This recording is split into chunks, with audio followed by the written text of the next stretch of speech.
This is the Charter School Broadcasting System, the leader in charter school movement. Welcome to Charter School Radio.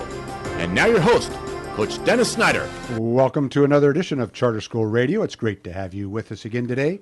Hopefully you will go to our website, that's charterschoolradio.com, and you can look at, see our past shows, listen to some of the great guests we've had on. Again, the whole purpose of this show is to spread the word about educational choice. And what we mean by that, it's a freedom to choose a school that matches your child's needs, not everybody else's. It's the freedom to choose a school that meets your standards, not the government's. And it's a freedom to choose a school based on its quality, not its address. And again, that's what educational freedom is. That's what educational choice is all about. And that's what this show is going to promote. We have tried to bring you different guests throughout the country that have different perspectives on the charter school movement, the voucher initiatives that have gone on in Florida and other places like Indiana, some of the great things that are happening throughout our country. So we want to bring you up to date. We want to have the dialogue. And if you don't agree with us, you don't think school choice is a good idea, give us a call, and we'd love to get your take on that and have that dialogue, because it's too important to just leave to the politicians. The people in the United States, the parents, the next generation, if we don't do a better job of educating them, our country is not going to be what it used to be. And we all know that, but yet we still throw billions and billions of dollars at education every year, saying money is the answer, when we know that, yes, you got to have a certain amount of money, but the bottom line is how that money is being spent is the real key. And I want you to keep that in mind. Again, if you want to contact us, there's two ways to do that. You can go to charterschoolradio@gmail.com and send us an email. Again, that's charterschoolradio@gmail.com, or you can call us at 760 area code 270-9834. Once again, 760 area code 270-9834. We want to be the voice of the school choice movement. And so, again, we believe that strong schools build strong communities. And we've had some great guests on in the past, and today we have another great guest that I'm really pleased to have on. Very busy man, one of the experts, has been around a long time in the charter school movement. As his bio says, he's a fierce advocate for the school choice movement, and he's been involved for a long time, but I'm going to let him tell you how he got involved. I want you to welcome to Charter School Radio, Andrew Campanella. Andrew, welcome to Charter School Radio. Thanks, Coach. I really appreciate you having me on. No, it's a real pleasure to have you. I know you've been involved for a while, but before we go to what you're doing today and get your take on some of the things that are going around the nation as far as this charter school movement, some of the challenges we still have, some obstacles to overcome, why don't you tell our listening audience, so they can little know about your background, how you got involved in the movement in the first place? Sure. Thanks for the great question. And I started out in education reform about 10 years ago or more than that, and am now working as president of National School Choice Week, which is the nation's largest celebration of education reform every year. And sort of the route that I took to get there was working in teacher recruitment. My first job in the reform movement was to help recruit highly qualified mid-career professionals to change careers and become teachers in our public schools. Mm-hmm. And through that, I got to meet so many folks who really wanted to enter the classroom, had the skills and abilities to do it, but were struggling with a lot of bureaucratic and state-mandated hurdles. So that was my first job in the reform movement. Then I worked at the Alliance for School Choice for about 5 years, and I worked on the School Choice Yearbook, which focuses on private school choice. And I've been a consultant, helping with events and media relations and advertising and general outreach, getting more folks to know about school choice for a bunch of different organizations. So I'm particularly excited about what we're doing at National School Choice Week, because it combines great policy with the need to bring policy back to the public it's supposed to serve. No, that's excellent. No, and obviously you've done a great job. You're well known throughout the country here as one of the experts on the charter school movement. From your beginnings there and where the movement is today, now that we're celebrating the 20th year of the charter school movement, that, as we all know, or maybe our listening audience doesn't remember, but we've talked about it before, it started in Minnesota back in 1991, and now it's grown throughout the nation. From your viewpoint, what you've seen, how the movement has progressed and so on, give us your take on where it is today compared to where it was and where you think it still can go. Well, I think after 20 years, the first charter school was opened in Minneapolis, in Minnesota rather, and I think it was 1992. Well, I think it was 92. You're right. And we're 20 years in, and we're finally seeing, after all these years in longitudinal studies, we're seeing the proof that what folks said in the very beginning, that charter schools gave families the opportunity to send their kids to a different place that would provide high-quality education and increase achievement. We're seeing that initial hypothesis come true, and we're seeing schools like the one you started, posting very high test scores, rated very highly by the state, and providing a unique and challenging learning environment for kids. We're also seeing rapid growth, and we're seeing rapid growth both in the charter school sector, where there are almost 2 million kids being served in charter schools in almost every state in the country, 5,600 to 6,000 schools, and also growth on digital learning, online learning, virtual learning that is reaching kids in rural areas and big cities alike. We're seeing wider and more bipartisan acceptance of private school choice programs. More families are homeschooling than ever before, and there are more magnet programs in public school districts than ever before. So it's not a stretch to say that school choice is the fastest growing sector in American education.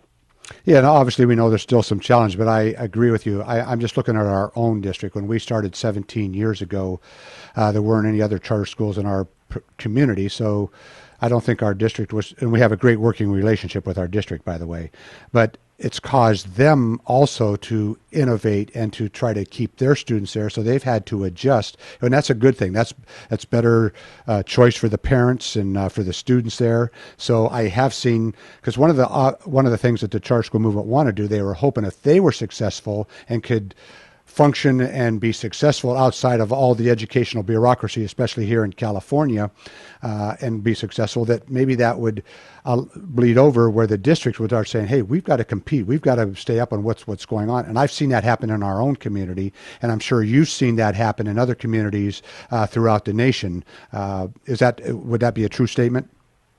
Absolutely. And in fact, it's interesting you brought this up, the idea of a partnership, charters partnering with school districts to increase achievement at all levels as a result of people working with each other to sort of raise everybody's achievement levels. In Troy, New York, I just read an article last week where they had a big struggle to get charter schools into Troy in the beginning, and now charters are operating very successfully. They had a front-page article in the Albany newspaper last week talking about how charter schools are making the grade and everyone's happy with them. And it quotes the superintendent of schools for the traditional public schools saying that any time a teacher comes up to him and complains about charter schools, he says, if you don't like them, outperform them. Oh, and I really think that that's the mentality that needs to happen. We need folks to realize that competition in education, healthy competition, is a good thing. And just by hearing a superintendent who, many years ago may have been someone who was set against charter schools saying, hey, it's working, and we've got to compete in order to make sure students choose us.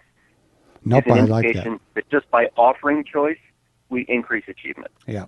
And again, I'm a big believer in competition. I was a football coach for 30 years before starting the charter school, 17. I spent 30 years in our local district, and so I'm a big believer in competition. I think that's what built this country. I'm still a big believer in that entrepreneurial spirit, and that's what the charter school movement brings to the education community.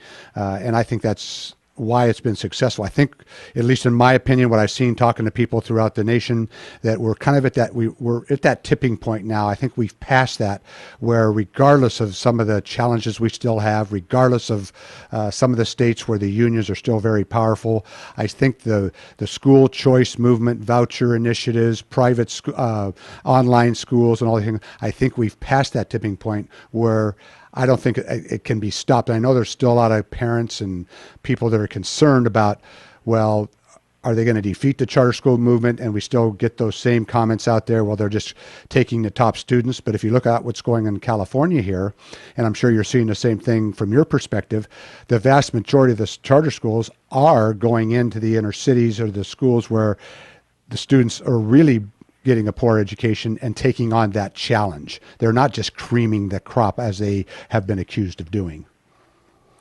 I think that is absolutely the case, and I think that one of the biggest myths that we have seen come from opponents of school choice has been that, charter schools take all the best kids from traditional public schools, or charter schools don't serve kids with special needs, or that other private school choice programs are somehow only taking kids who are achieving at high levels.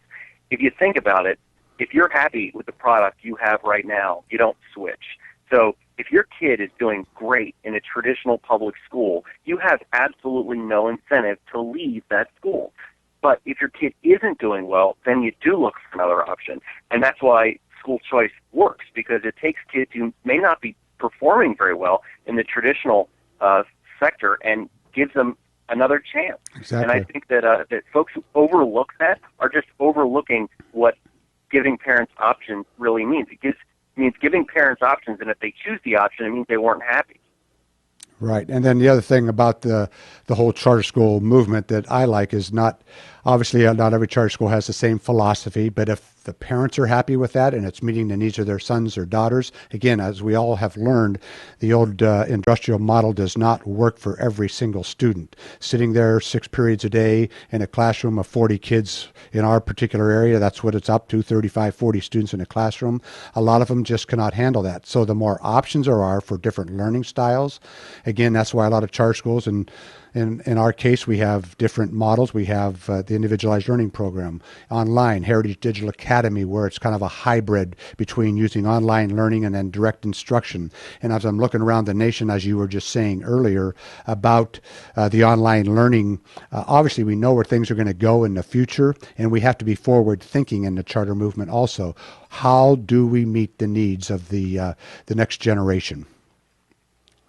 Absolutely. And, I live actually in northwest Florida, on the panhandle of Florida, and it gives me a very interesting perspective to look at the school choice movement, because I live in a rural area.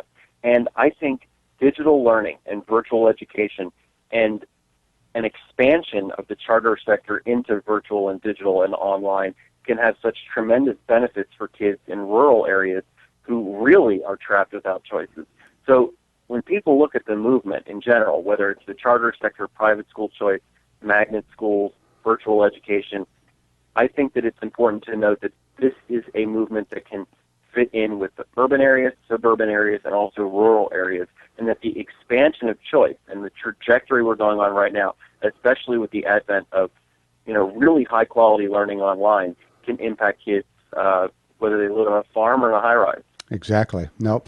And that's the neat thing about it. And like I said, I know you've been involved in it long enough to know that now there's still some challenges out there. And after we take a little bit of a break here in just a minute or two, I want to spend a little time talking about from your perspective, because obviously you're around and seeing what's happening, what you consider some of the still top challenges. I have my ideas of that, but I'd like to hear from you what some of you think some of the challenges are, some of the exciting things that you see moving forward, talking about National Charter School Week, some of the things coming up. So I want to get your perspective on that, but we're going to take a little bit of a break right here, and we'll come back and we'll pick up those topics.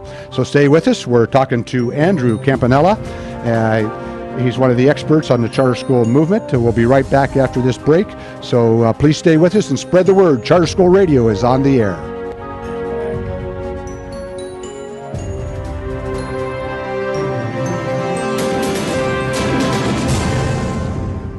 Welcome back once again to Charter School Radio. It's great to have you with us, and we hope you will spread the word. CharterSchoolRadio.com. That's CharterSchoolRadio.com. You can go there, and all of our previous guests are on there. This particular program will be posted by Friday 4 o'clock. 4 o'clock. So, Andrew, you can be looking for that and share it with anybody you can, or put it on your website to help spread the word.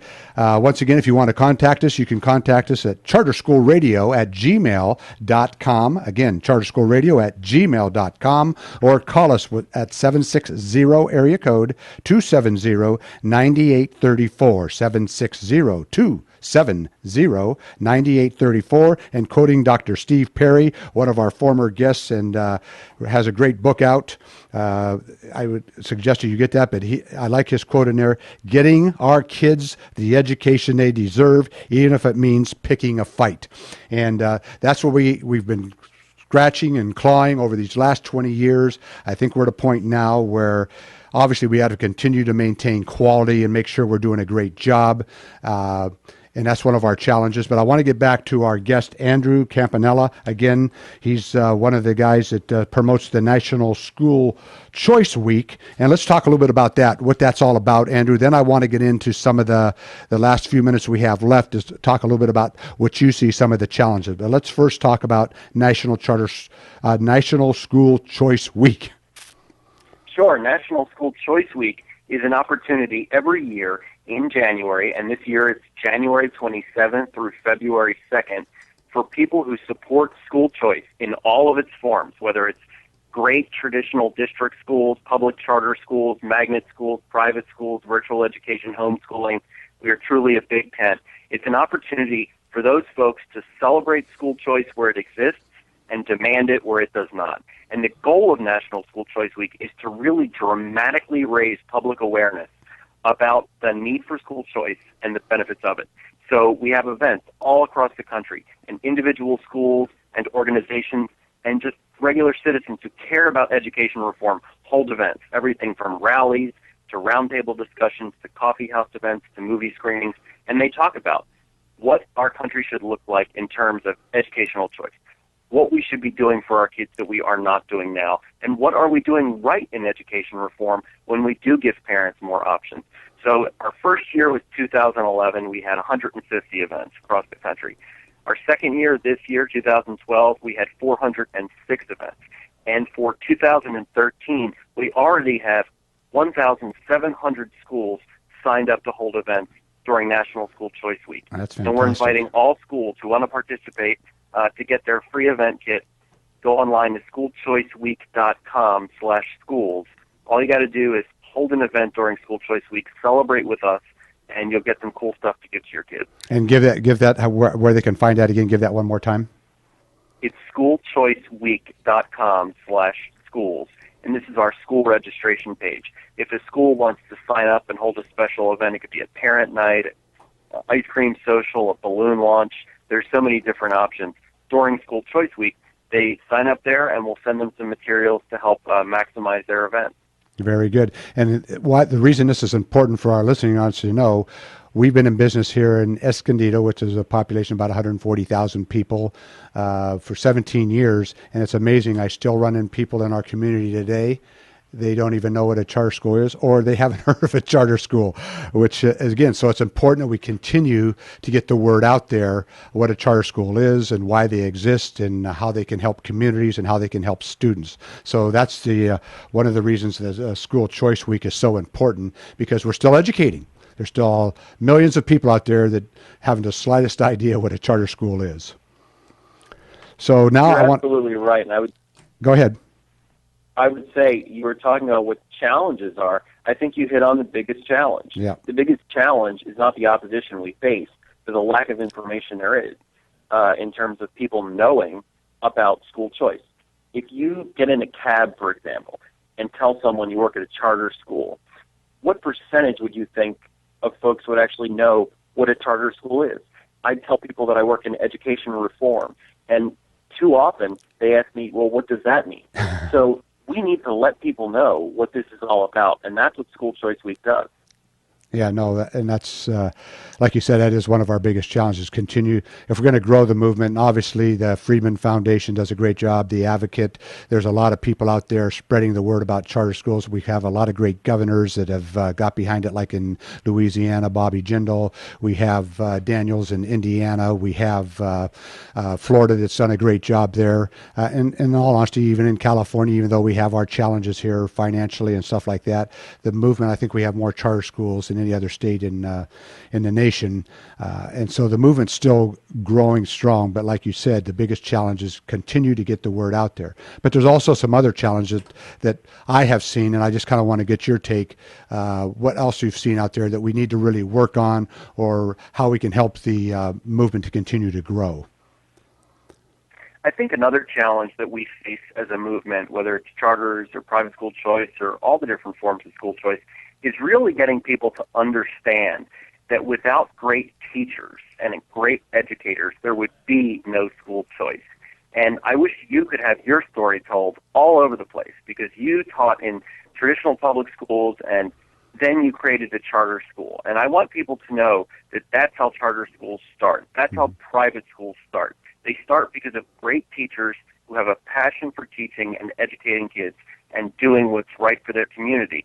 And I think that the perception in some quarters is that charter schools are some corporate takeover. I mean, I hear the opposition talking points ad nauseum, day in and day out. But I want them to meet folks like you. I want them to meet folks who, in Washington, D.C., fought, low-income families who fought for a scholarship program alongside teachers. And I want people to know that this is really a movement that without great teachers working hand-in-hand with parents would absolutely not exist. Yeah, and I agree with you. I mean, that's what it boils down to, is you put a great teacher that's passionate and dedicated and cares about kids in front of a classroom of kids, you're going to have results, because the students know you can't fool them. They know whether you're there for them. And what I mean by that, you can challenge them, you can hold them accountable. And just as a football coach, there are times you had to chew out your players, but they know if you're there for them and you are there to challenge them and you want the best for them, they're going to respond for you. And I can tell you, when we started our school, we're non-union. Everybody's an at-will employee, including myself, because that's the real world. You want people, and you want them to be successful. But in the same token, if they can't motivate, they can't inspire students, and they come across as not caring about students, they're not going to be successful, and sometimes they just have to move on. But the key to it is, like you said, is that's the great thing about and there are, I don't want people to get me wrong. I worked with dedicated, passionate people in the bureaucratic system I came from after 30 years. They were dedicated people, but there were pockets of them. It wasn't everybody at that school on the same page at the same time saying what we're in business for. Whereas at least in our situation, everybody knows what their purpose is. They know that we have a challenge to meet. We're going to continue to improve year in and year out. And it's just like when we played football. You could have won the championship one year, but guess what? The next year you got to produce again. And that's the mentality we try to have. So I agree with you on the great teachers, and that's what we have to continue to make sure that we inspire people that go into it for the right reasons. Yeah, and letting people know that teachers are important to the school choice movement, and certainly that they're, key to, absolutely essential to making school choice work, because without teachers, we would have no schools of choice. And when I hear folks say that, teachers are against school choice or that they don't support it, I think, well, have they walked into a school of choice? Because they would see teachers working really hard in the classrooms. So maybe what a bureaucratic status quo type organization like the School Boards Association or a School Administrators Association would say about school choice is really not reflective of what actual teachers and folks in schools think about it, because they want options too. Teachers want options to choose where to teach. And what we see during National School Choice Week is that teachers attend almost every one of our events, if not every single event we have. Teachers show up, they rally for school choice, they support it, and they accompany kids who are thriving in different schools that their parents have chosen. So that's the untold story of the school choice movement, and that's the story that I really want National School Choice Week to get out there in 2013. And it's why I'm so excited that we have 1,700 schools participating, and hopefully soon we'll get up to 2,000. Yeah, that's fantastic. Obviously, you're doing a good job of getting the word out there and motivating people. And again, a lot of teachers in the charter school movement are working for less money, more hours, but they see that purpose. They feel like they're part of it, and it's more than just about them. It's about the whole school and what we're doing for kids. So that's what's exciting. The other thing that I see, and I kind of wanted to get your take on the trend, I see more kind of venture capitalists and people kind of finally seeing that charter schools are a good investment.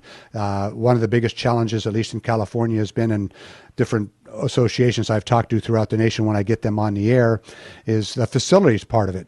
And I see more and more people getting involved from providing capital and getting involved that way. And I think that's really exciting, where they're seeing, hey, we can get a decent return on our money, but we can also help that movement grow by providing facilities, or in the case of California, when we have all the deferrals or you're not getting your money, to kind of help out from that standpoint. Are you seeing that in other parts of the country?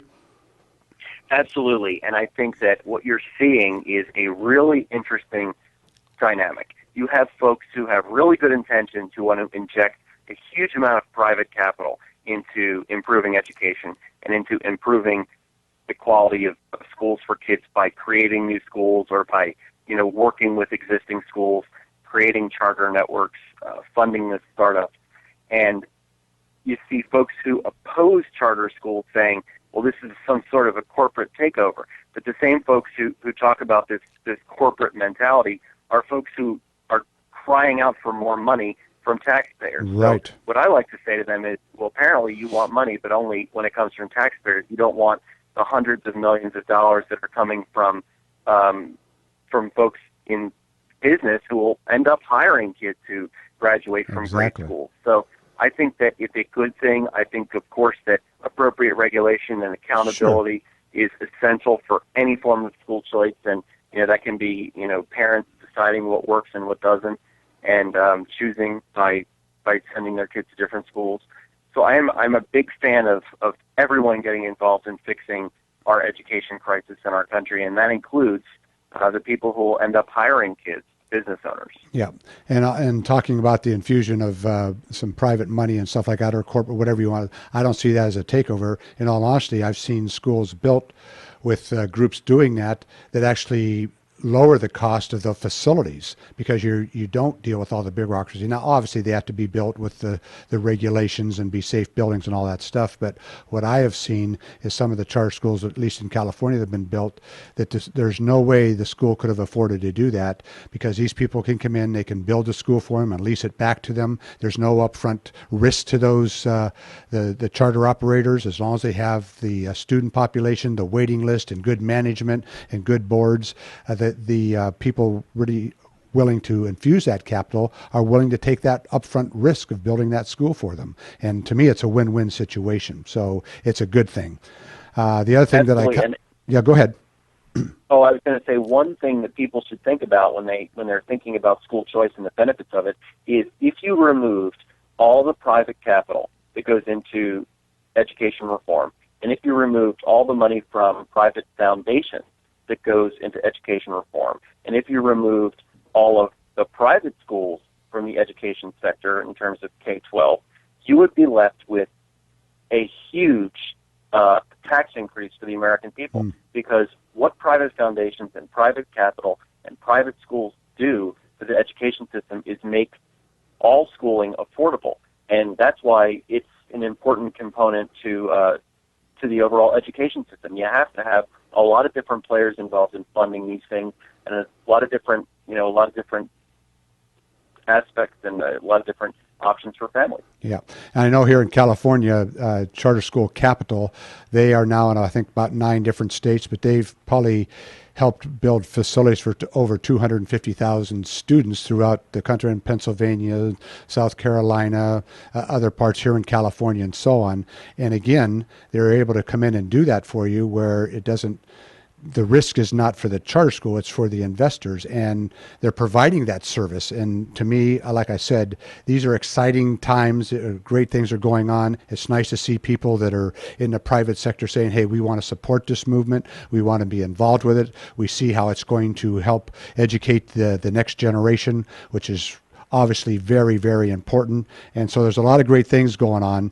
And the last thing before we kind of wrap it up here, and maybe if depending on your schedule, as we get closer to the school choice week, maybe I can get you back on for a quick segment. We can talk about what's going on nationwide and kind of generate some more excitement about that week coming up.